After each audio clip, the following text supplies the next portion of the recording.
Welcome to 9V news. నా పేరు సుమలత. పెనుగంచిప్రోలు గోపయ్య స్వామి సమేత తిరుపతమ్మ కళ్యాణ మహోత్సవం ఘనంగా నిర్వహింపు.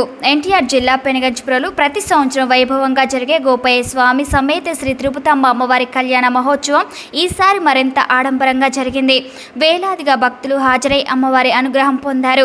ఆగయోక్తంగా పూజా కార్యక్రమాలు నిర్వహించబడగా వేద మంత్రాల నడుమ పండితులు అమ్మవారికి ప్రత్యేక పూజలు నిర్వహించారు. పుష్పాలతో అలంకరించిన కళ్యాణ మండపం భక్తులను ఆకట్టుకుంది. శాసనసభ్యులు శ్రీరామ్ రాజగోపాల్ దంపతులు అమ్మవారికి పట్టు వస్త్రాలు సమర్పించారు. కొల్లా కాకాని వంశీకులు పీటలపై కూర్చొని కళ్యాణ మహోత్సవాన్ని నిర్వహించడం ఆనవాయితీగా కొనసాగుతోంది. వివిధ ప్రాంతాల నుండి వచ్చిన వేద పండితులు భక్తులకు ఆశీర్వచనాలు అందజేశారు. తిరుమంజనం నిత్యాభిషేకాలు నిర్వహించడంతో భక్తులు భక్తి శ్రద్ధలు మరింతగా పెరిగాయి. భజనలు, హరికథ, కోలాటాలు భక్తులను అలరించాయి. వేలాది మంది భక్తులకు అన్నదానం ఏర్పాటు చేసి భక్తి శ్రద్ధలతో విందు ఏర్పాటు చేశారు. మహాప్రసాదంగా తిరుపులి అన్నం, పులిహోర వంటి ప్రసాదాలు భక్తులకు పంపిణీ చేశారు. అమ్మవారి పల్లకి సేవ ఘనంగా నిర్వహించబడింది. గోపయ్య స్వామి వారి ప్రత్యేక హారతి, దీపారాధనలు ప్రత్యేక ఆకర్షణీయంగా నిలిచాయి. కళ్యాణోత్సవం అత్యంత భక్తి శ్రద్ధలతో నిర్వహించబడింది. అమ్మవారి వివిధ రకాల నగలతో, పుష్పాలతో అందంగా అలంకరించబడ్డాయి. కళ్యాణోత్సవ సందర్భంగా భక్తులు కోడెల ముళ్ళు తీయించడం, తలనీలాలు సమర్పించడం వంటి ప్రతి వ్రత దీక్షను ఆచరించారు. అమ్మవారి రథోత్సవం భక్తుల హర్షధ్వనుల మధ్య అత్యంత వైభవంగా సాగింది. గ్రామం అంతా పండుగ వాతావరణంతో, రంగురంగుల అలంకరణలతో కలకలలాడుతుంది. భద్రతా ఏర్పాట్లు భారీగా చేపట్టారు. పోలీసుల మోహరింపు, భక్తుల సౌకర్యార్థం ప్రత్యేక ఏర్పాట్లు చేశారు. మహోత్సవ నిర్వహణను స్థానిక అధికారులు సమీక్షించి అన్ని ఏర్పాట్లు పకడ్బందీగా సాగేలా చూశారు. భక్తుల కోసం ప్రత్యేక ఆర్జిత సేవలు నిర్వహించగా వివిధ సేవల కోసం టోకెన్లు జారీ చేశారు. భక్తుల హర్షధ్వనుల మధ్య కళ్యాణ మహోత్సవం విజయవంతంగా ముగిసింది. ఈ విధంగా గోపయ్య స్వామి సమేత తిరుపతమ్మ కళ్యాణ మహోత్సవం భక్తుల ఉత్సవం విశ్వాసంతో అద్భుతంగా ముగిసింది. ఇప్పుడు స్వామి వారు సంకల్పం చేశారు. సంకల్పం చేసి సువర్ణ కంకణాలకి కార్యక్రమాలు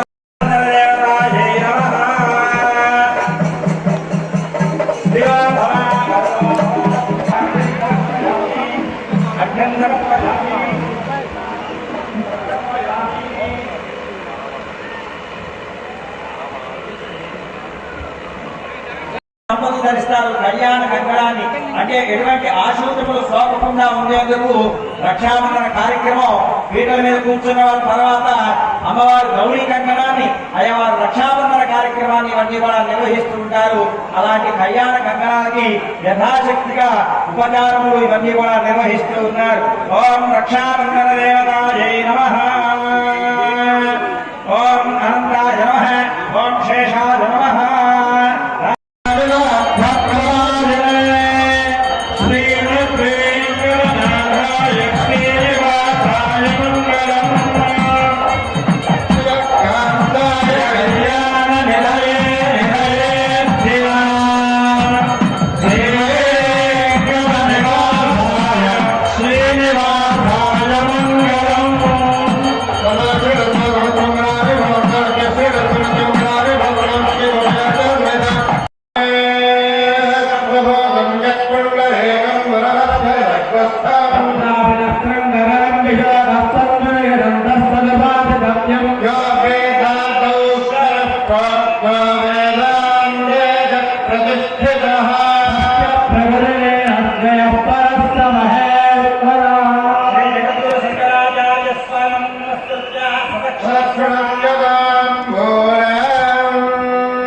స్వామివారి యొక్క కళ్యాణ మహోత్సవంలో అత్యంత అద్భుతంగా మహాసంకల్పాన్ని పఠిస్తూ ఉన్న హిందూ ధర్మం చాలా గొప్పది.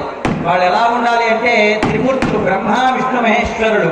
వాళ్ళు ముగ్గురు చూడండి భార్యను ఎలా ఉంచుకున్నారంటే బ్రహ్మగారు వచ్చేసరికి ముఖంలో ఉంచుకున్నాడు సరస్వతీదేవి, ఆ యొక్క విష్ణుమూర్తి వచ్చేసరికి వక్షస్థలంలో ఉంచుకున్నాడు లక్ష్మీదేవి, పరమేశ్వరుడు అర్ధనారీశ్వరుడుగా సగభాగాన్ని ఇచ్చే కళ్యాణ గౌరీ శుభమంగళదాయిని వధూవరాభ్యాం వరదా భవంతు సమహస్తే సావధాన సులగ్నే సావధాన శ్రీ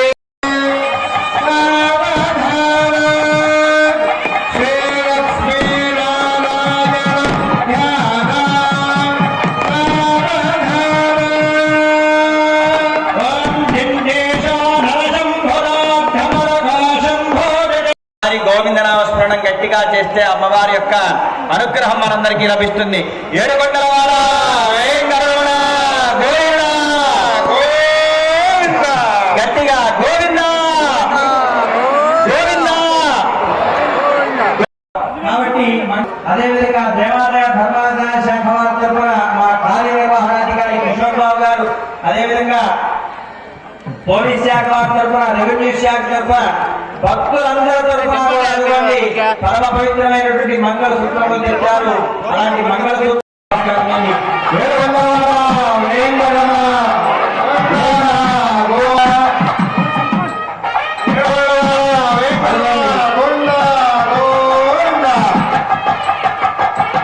అలాంటి మంగళ సూత్రాలన్నీ చూపించుకున్నారు.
శ్రీరంగధామేశ్వరీ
Gatwe,